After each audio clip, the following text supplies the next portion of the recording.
A'udzu billahi minasyaitonir rajim. Hamim. Bingung. Hanya 2 huruf. Hamim.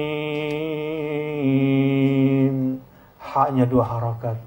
Mimnya 6 harakat. Apa ini? Sound.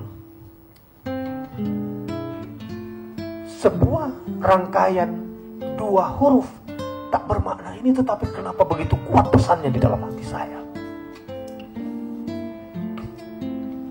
2 huruf ha dan mim adalah sebuah rangkaian kata yang tidak pernah terucap dalam bahasa Arab. Apa ini maksudnya? Seperti tersihir, tapi bukan sihir.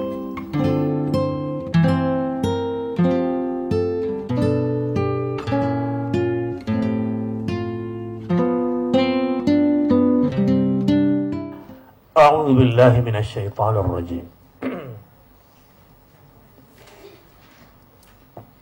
Jadi yang sedang saya sampaikan ini hikmah-hikmah bukan terkait dengan dimensi sosialnya, walaupun pasti ada efek itu. Memang orang berpuasa itu sehat, insya Allah sehat lahir batin, ya. Insya Allah yang sedang berpuasa bulan Ramadan berat badannya nambah pun sehat insya Allah.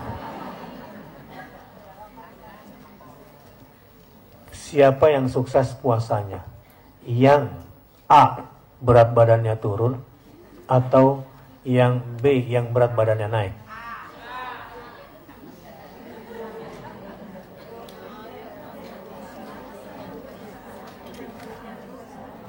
Siapa yang paling sukses puasanya? Yang berat badannya naik atau yang berat badannya turun?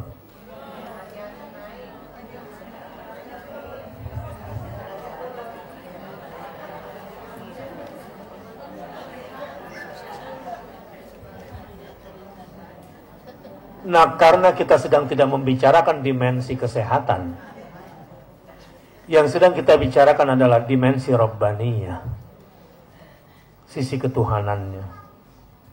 Ya, insya Allah yang berat badannya naik, naik pula imannya.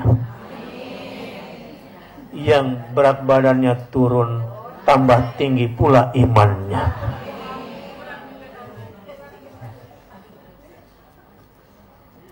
Dan insya Allah yang hari ini fokus mencari hikmah-hikmah Rabbaniyah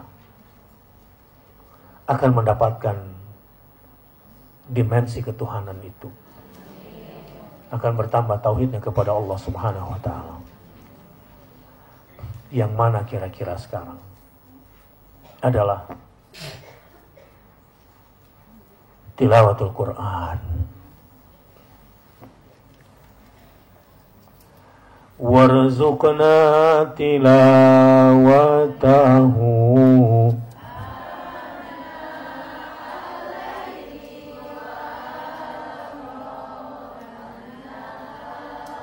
Bayangkan makna ana al-lail wa atrafan nahar bagi Imam Syafi'i adalah kalau bisa menghatamkan Quran di malam hari dan menghatamkan Quran di siang hari, setiap malam dan setiap hari.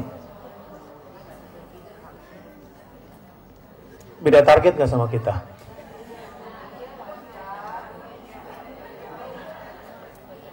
Kalau kita kan warzuqna tilawatahu al-laili wa atrafan nahar. Ya, bisa baca Quran walaupun sedikit nggak apa-apa lah.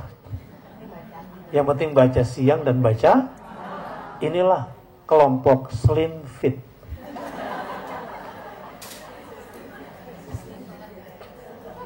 Sudah slim fit. Tahu nggak maksudnya? Slim matanya, fit matanya lagi. Kalau melihat Quran tuh kayak setan gitu matanya.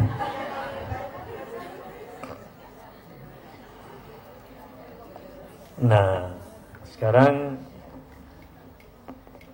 pasti ada dimensi non ketuhanan yang akan dimiliki orang-orang yang suka baca Quran. Ya, sel-sel otaknya akan aktif sehingga nggak cepat tua, insya Allah, nggak cepat pikun. Tapi bukan itu yang kita bicarakan. Karena biasanya ada orang akan semakin semangat baca Quran kalau ternyata bisa menambah kecerdasan intelektual, kan gitu. Ada lagi mulai hari ini rajin baca Quran. Kenapa? Karena dia akan menyembuhkan Alzheimer misalnya. Semangat nggak dia? Semangat. Bukan dimensi itu yang sedang kita bicarakan. Yang lebih tinggi dari semuanya. Ini bulan Ramadan. Mungkin di luar bulan Ramadan kita akan mendapatkan i'jaz, mukjizat-mukjizat ilmiah, mukjizat-mukjizat sosial, mukjizat-mukjizat ekonomi, kesehatan, politik, militer, semuanya. Tapi hari ini yang sedang kita bahas adalah al-hikmah ar-rabbaniyah, adalah dimensi ketuhanan yang kita dapatkan di balik ini semua. Enggak peduli apakah baca Quran saya sekarang membuat saya semakin goblok kata orang. Apakah bacaan Quran saya membuat hari ini bisnis saya merugi, bodoh amat. Karena ada yang lebih penting dari si amat. Adalah bahwa Al-Quran ini adalah firman Allah, perkataan Allah. Kalau saya sedang baca Quran berarti saya sedang curhat dan ngobrol sama Allah Subhanahu wa ta'ala. Anda mau bilang saya orang gila, Anda mau tuduh saya sebagai tukang sihir, Anda mengatakan bahwa saya sedang membaca kitab sucinya kaum radikal dan teroris, isu itu sudah basi bagi saya. Silakan bacakan mantra-mantra terorisme di televisi dari pagi, siang, sore, malam. Bahas terus bahwa untuk memberantas terorisme adalah jauhkan umat dari Quran, karena ditemukan orang yang tergeletak mati. Digeledah ternyata ada Quran di tasnya, dan ternyata setelah digeledah di rumahnya, Quran dan tentang Quran ada di rumahnya. Itu gak peduli.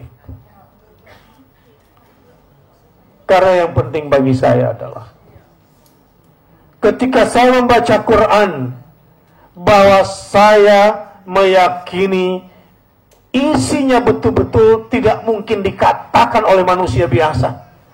Dan ini pasti wahyunya Allah Subhanahu wa ta'ala. Dan semua isinya pasti benar. Dan saya yakin ketika saya menjalankan semua yang ada di dalamnya, saya akan mendapatkan kebahagiaan dan kemuliaan dunia akhirat.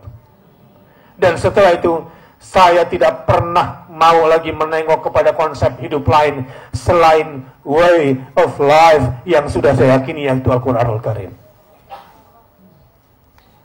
Kira-kira ini makna sekilas hikmah Rabbaniyah yang ketiga, yaitu Al-Quranul Karim. Satu hari datanglah Abul Walid Utbah, orang yang paling bijaksana yang bisa menekan Muhammad SAW agar menghentikan dakwahnya. Diutuslah Abul Walid Utbah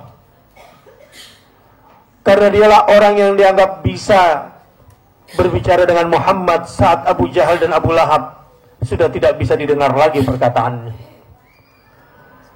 Diutuslah Abul Walid Utbah karena dialah yang paling fasih perkataannya, mantiknya, retorikanya dianggap bisa menaklukkan pemikiran Nabi Muhammad SAW.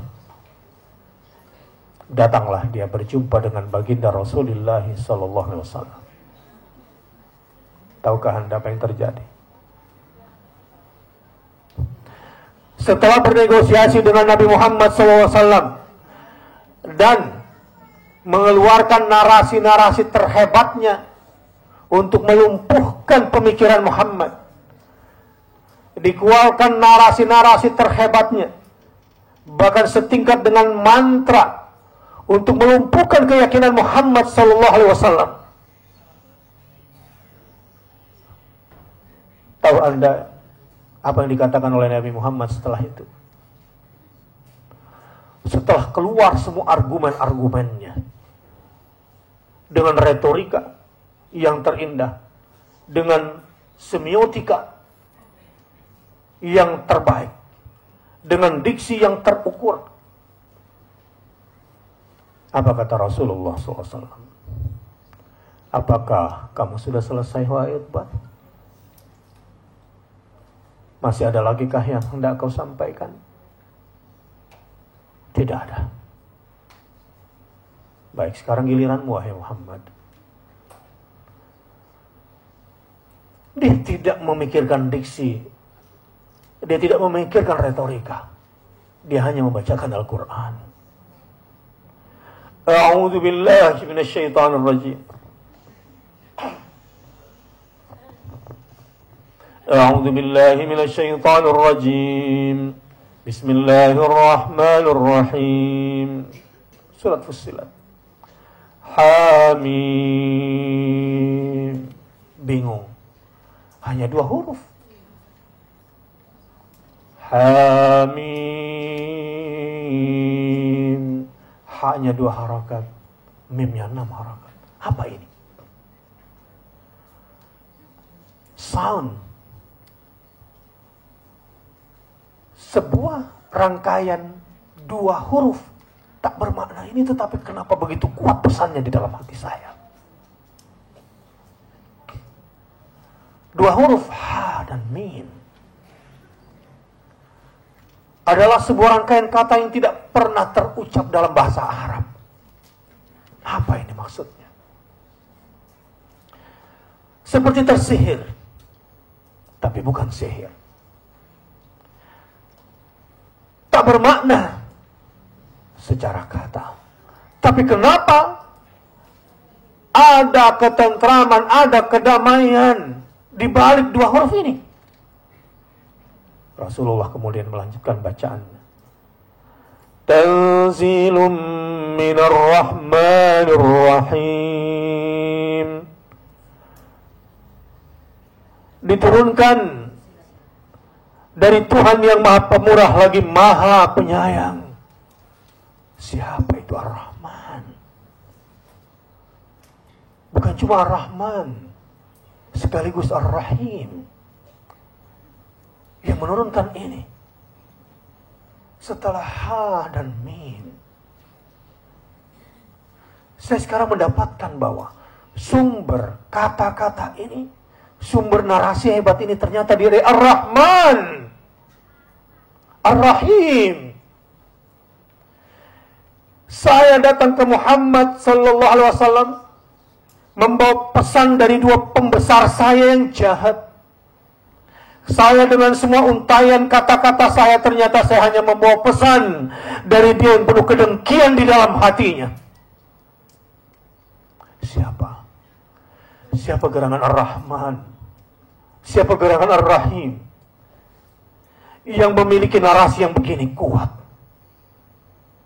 Siapa dia?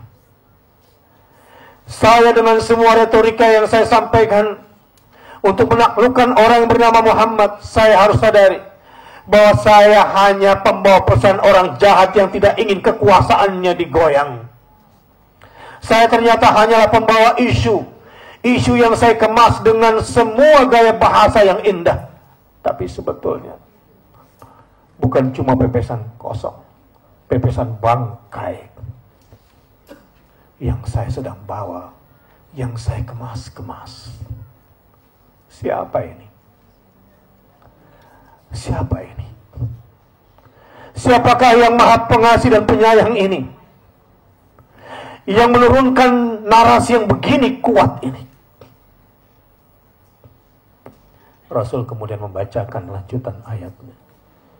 Kitabun fussilat ayatuh Qur'anan Arabiyyan liqaumin ya'lamun. Kitabun fussilat ayatuh Qur'anan Arabiyyan liqaumin ya'lamun. Kitab yang dijelaskan ayat-ayatnya. Ternyata narasi kuat ini adalah sekumpulan narasi yang tersusun rapi menjadi sebuah panduan hidup. Kitabun. Ternyata dia bukanlah sekumpulan syair-syair indah. Dia bukanlah rangkaian kisah demi kisah menjadi sebuah kitab kisah. Ternyata dia bukanlah sebuah kitab ilmiah dengan sekian banyak rumusan-rumusan ilmiah. Tapi dia adalah kitabun. Ternyata narasi kuat itu adalah sekumpulan manual life, panduan hidup yang tersusun rapi dalam sebuah kitab. Di situ langsung takluk. Karena sehebat-hebat Abul Walid Utbah ini, dia hanya menghafalkan syair-syair jahiliyah yang turun-temurun dibacakan, tapi ada yang enak, ada yang tidak enak, ada yang pas, ada yang tidak pas, ada yang ilmiah, ada yang tidak ilmiah, ada yang benar dan banyak yang salah, ada yang menghibur tapi banyak menyakitkan, dan lebih dari itu, fussilat ayatuhu, dan dijelaskanlah ayat-ayat yang ada di dalamnya. Dia bukanlah sekumpulan kata-kata yang tak dapat difahami. Dan dia memiliki infrastrukturnya sendiri agar mudah difahami. Dan dia punya penjelas-penjelas penafsir-penafsirnya sendiri yang dikawal oleh yang maha menurunkan ayat-ayat ini. Qur'anan Arabiyyan, bentuknya pun dalam bahasa Arab, sehingga dibaca harus dengan teks Arab. Liqaumin ya'lamun. Kalau orang itu mengerti, pasti dia tidak punya keberanian untuk menjelek-jelekan Islam saya lebih baik daripada Islam Arab.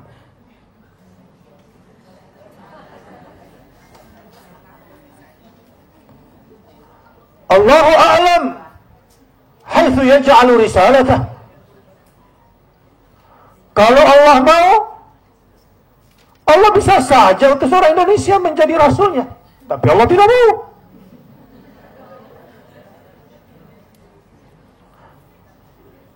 Kalau Allah mau, bisa saja kitab sucinya dalam bahasa Indonesia. Tapi bahasa Indonesia tidak bisa mewakili perasaan orang sedunia. Memang detail-detail perasaan dalam bahasa Jawa luar biasa. Bahasa Sunda bisa mewakili perasaan-perasaan yang bahasa Arab tidak bisa mewakili. Banyak kan istilah-istilah itu. Mengungkapkan perasaan yang sampai bertingkat-tingkat itu. Mulai dari kesel sampai semi kesel banget. Yang bahasa Arab dan bahasa Inggris pun mungkin tidak punya kamusnya. Tapi itu tidak menunjukkan ilmiah. Enggak usah membanggakan sesuatu yang tidak Allah terangkan pada kamu. Allah yang mau Rasulnya orang Arab, Allah yang menginginkan kitab sucinya bahasa Arab. Tapi memang liqaumin ya'lamun. Ini hanya bisa dimengerti oleh orang yang berilmu sesungguhnya. Kalau yang nggak punya ilmu sesungguhnya, ya mungkin akan menghina. Iya, kosakata kamu boleh jadi lebih banyak dari bahasa Arab. Tapi kosakatamu itu bisa diolah berapa dan dari asal kata apa? Kalau cuma ngarang bebas, ndrek-dek, apa itu ndrek-dek gitu? Kok saya belum ngeh ya? What is ngeh? Dari asal kata apa? Kalau dicari-cari asal ngeh itu dari asal kata apa? Berdasar dari huruf apa saja.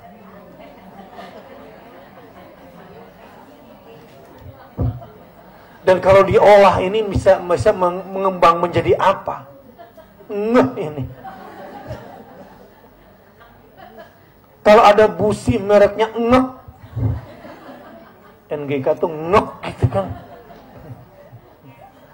Ya mungkin ada singkatan NGK itu, tapi ndrek-dek.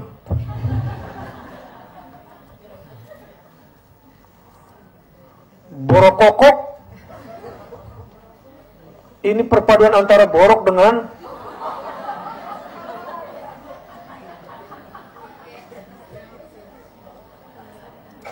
Qur'anan Arabiyan liqaumi ya'lamun.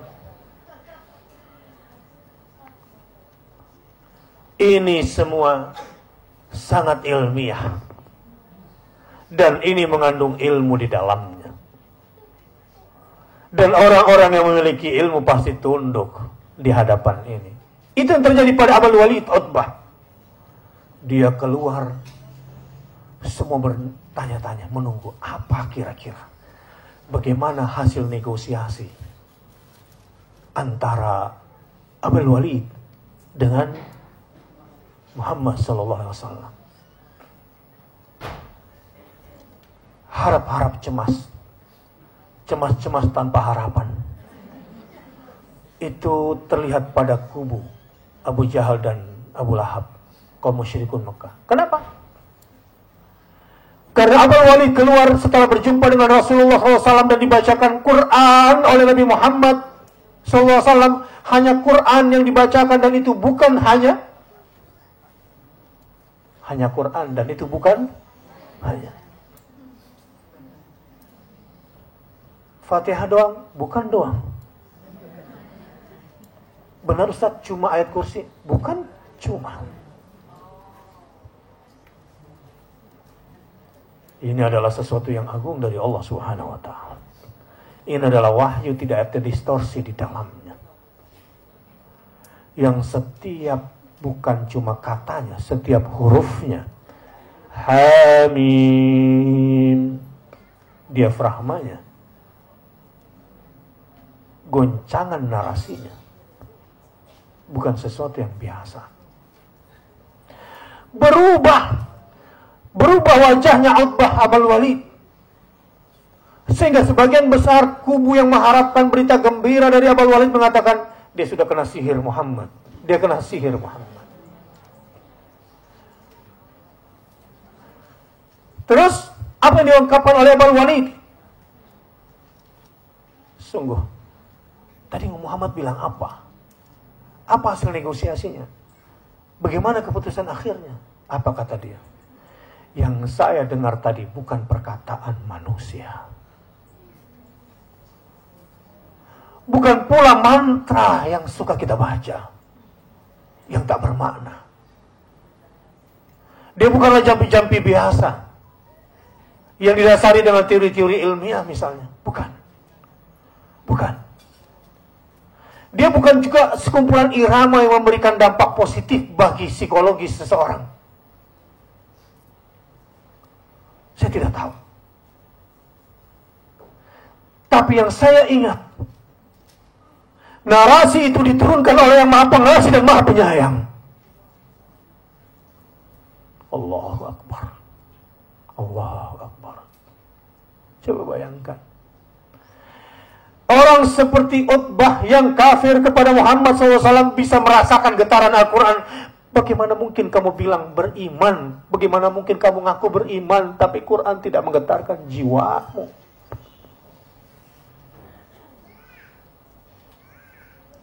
Apalagi bulan Ramadan. Utbah itu kafir, tapi tersentuh jiwanya dengan Al-Quran. Bagaimana mungkin kamu mengaku mukminah di bulan Ramadan, Quran belum menjadi prioritas kamu? Ada apa dengan kamu? Jangan-jangan kamu sudah terpedaya iblis. Kamu sebetulnya bukan mukmin, tapi kamu merasa mukmin. Hati-hati. Rubba qari'il Qur'an wa Qur'anu yal'anu. Berapa banyak orang baca Quran, tapi Quran melaknat dia. Dia merasa sedang membaca Quran, tapi Quran melaknat dia. Coba bayangkan jika itu terjadi sama kita. Coba bayangkan, Anda itu adalah saya. Coba katakan. Mari introspeksi. Mari evaluasi. Jangan-jangan saya tergolong yang tadi.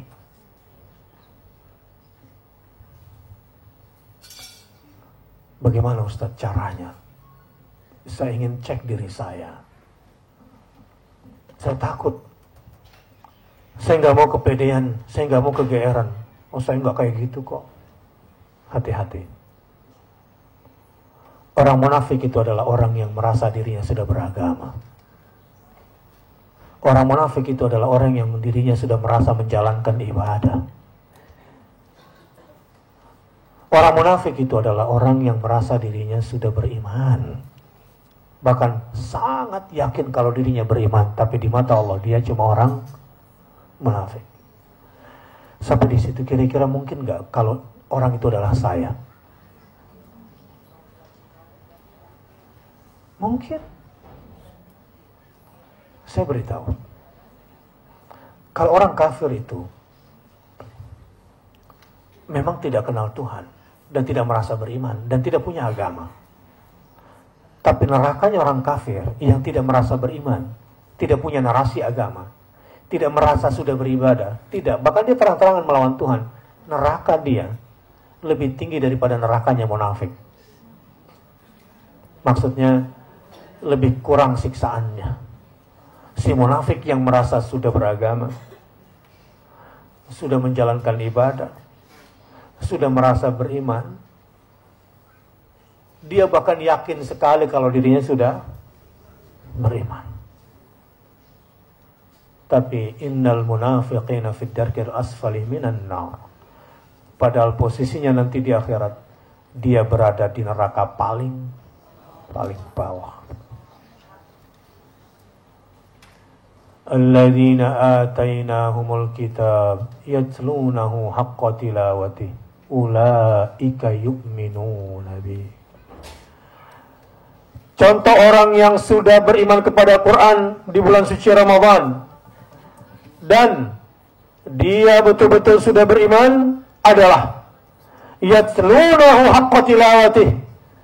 Kalau dia membacanya sudah dengan bacaan yang sebenar-benarnya, ulaika yu'minuna bih, dialah orang yang dianggap sudah beriman kepada Quran menurut Quran. Dialah yang dianggap lulus oleh Allah Subhanahu wa taala dalam beriman kepada Quran. Karena yatlunahu haqqa tilawatihi, membaca Quran itu dengan bacaan yang sebenar-benarnya, bukan bacaan sambil lalu, bukan bacaan sambil mengisi waktu, bukan bacaan yang sambil menunggu sesuatu, bukan bacaan yang sekedarnya saja, bukan. Anda yang baca Quran, apalagi bulan Ramadan, cuma sekedarnya, boleh jadi munafik. Sebab zikirnya orang munafik itu sedikit, baca Qurannya juga sedikit. Orang yang beriman itu baca Qurannya banyak, karena zikirnya juga banyak. Jadi di bulan Ramadan seperti ini, kalau melihat indikator sederhana, kalau waktu tilawah dan zikir kita lebih sedikit, maka cukuplah kita menilai diri kita sebagai munafik. Itu saja.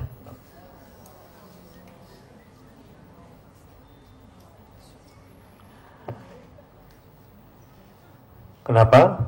Kita lihat ayat Qurannya.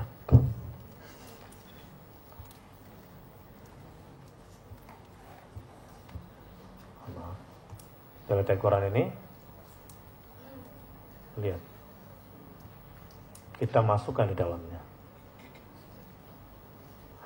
A'udzu billahi minasy syaithanir rajim. Bismillahirrahmanirrahim. Afamin hadzal hadits ta'jabun wa tadhakuna wa la tabkun wa tadhakuna wa la tabkun wa tadhakuna wa la tabkun wa antum samidun. Maka apakah kamu merasa heran terhadap pemberitaan di dalam Al-Quran ini? Kenapa heran unlogic? Kenapa heran nyusahin? Kenapa heran membuat hidup kamu sempit?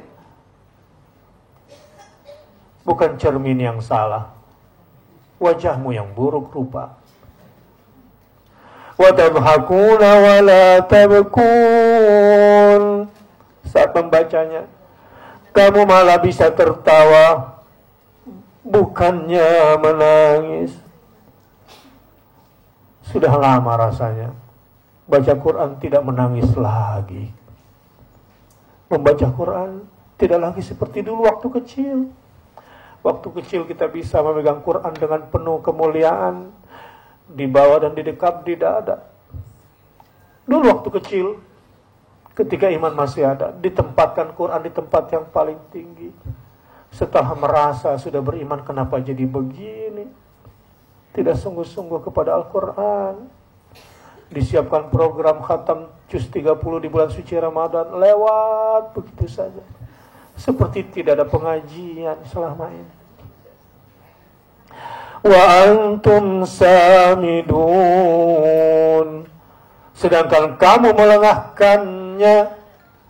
Quran kamu lengahkan dibanding semua aktivitas Ramadanmu. Quran tidak menjadi prioritas di antara agenda-agenda Ramadan kamu. Inilah orang-orang yang bisa menilai dirinya apakah mukmin kepada Al-Quran, wahyu dari Allah, ataukah dia munafik yang sebetulnya merasa beriman. Wal-iyadu billah.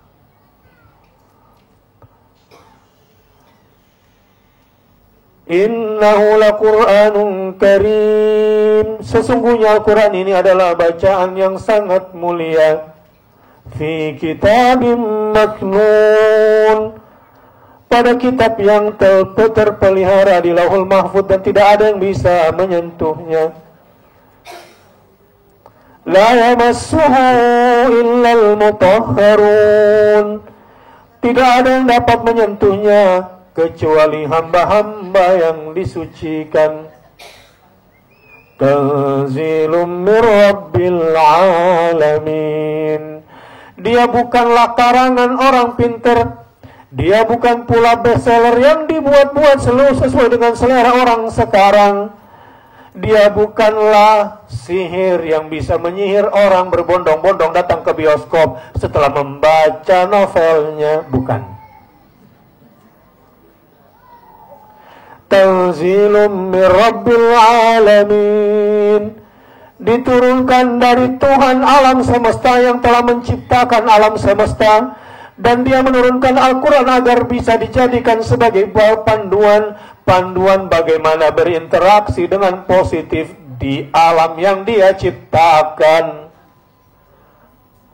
Bagaimana mungkin kamu tidak membacanya padahal ini diturunkan dari Tuhan Sang Pencipta alam semesta, sedangkan kamu sekarang hidup di alam semesta Boleh jadi kamu orang yang sedang tersesat di alam semestanya karena kamu tidak membaca panduan bagaimana hidup di alam semestanya.